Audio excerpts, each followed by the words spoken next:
Thoughts on culture. We are all one united people, yet torn apart by the cultural bond that binds us, despite the pitfalls of our Marxist struggle. Our culture and society come together as an organic whole within its repository of social values. It is full of determinant conditions which bear our active conscious awakening. This subjective experience stems from a test of our authentic essence and social identity. Culture is defined by the themes, symbols, concepts, ideas, styles, and sentiments by which we have a common bond uniting us.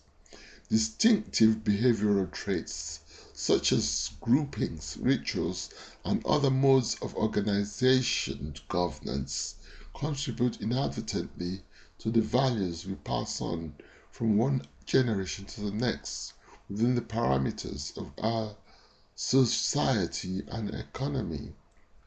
Home values, as opposed to class values, do need a lot of attention. Class is typically a Marxist postulate used to define the working proletariat and the middle class, also known as the bourgeois. It is a class structure set up to serve the ruling aristocrats in more ways than one. The inheritance of the middle class parent tends to govern their children, the best education tailored to a privileged professional status in contrast to the underprivileged children of the working class proletariat with poor education and disadvantaged social grouping. As we can see, this is not a fixed rule, considering that some people have risen to the top from very deprived backgrounds, and on the other hand, children from privileged backgrounds have ended up in ruin. Marxist theory of social change does create a stare around the world, as it's a universal issue.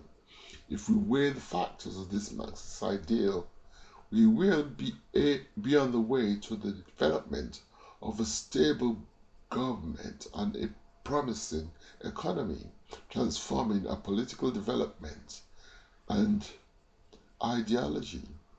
Our economy depends on this, so social change can only be based on the implementation of a political and ideological superstructure that meets the needs of the adoption of socialist ideals, which can improve the lot of the many of the underprivileged groups, as well as create an egalitarian society for all. There should be an even distribution of wealth among the whole populace. The division of labor in industrial heartland among the proletariat workers, who are the main labor force and manpower behind the economy. Social class and status can bring about disadvantages which are causing a big rift in many parts of the world, with inflation and other perils of inefficient services for all. Healthcare and education are two important yet disturbing factors that require special attention to speed up progress, as well as clamp down on this dark age of data with no direction. This age is a new era of change in many ways, as we see the transformation that industry has brought our way, filling the shelves in the shops and stores with affordable goods that are a luxury beyond the imagination of our forebears. The subversive quote in the marketing and jingoism of the day is a political and economic saboteur, as postmodernism is dwindling on with the economic strife that is one plague we may not always have to deal with in one way or another. The commodity culture and marketing trends in the mass media are all hype, as the new technology is rife with scams and viruses of various kinds, which are enough to threaten the whole global economy before we even know it. The family unit descends through our mothers and fathers, with the lineage continuing through us unto our children and grandchildren, from one generation to the next, with the promise of life and a purpose which may have originated with the first Homo sapiens at the beginning of time.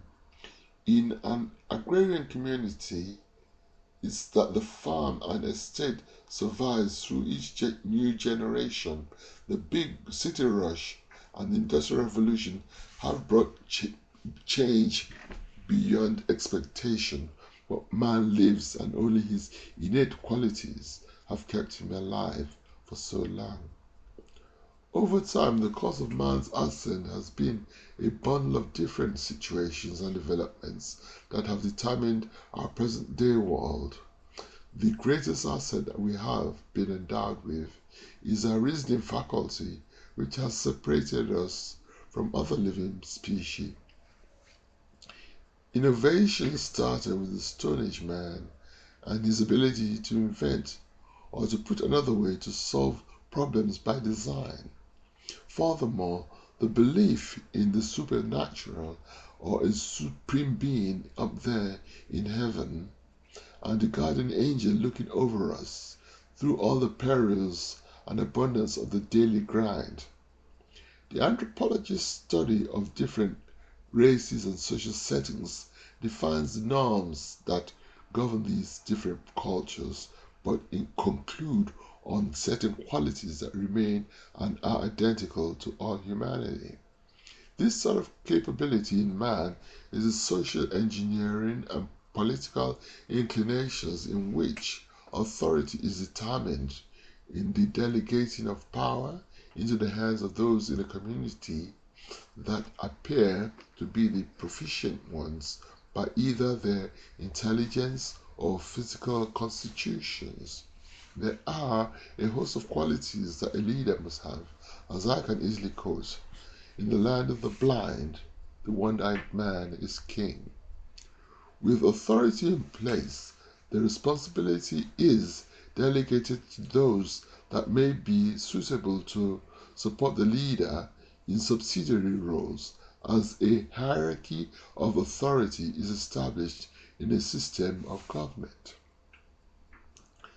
Since the advent of the movie industry in the early part of the 20th century, high art, or the avant-garde, has championed the modernist notion of a new trend in the arts and has led social reforms and other movements in new directions. Postmodernist trends in the last decades of the 20th century have climaxed age with ethnic values that have been deeply felt with our global community, within our global community, with the diaspora that has emerged in more recent times with the new status quo that the age of computers and other multimedia have created. Technology has revolutionized the means of communication with the rapid growth of new media. This has had far-reaching results, with the far-reaching technology in the hands of the new techno man, with the internet being the superhighway by which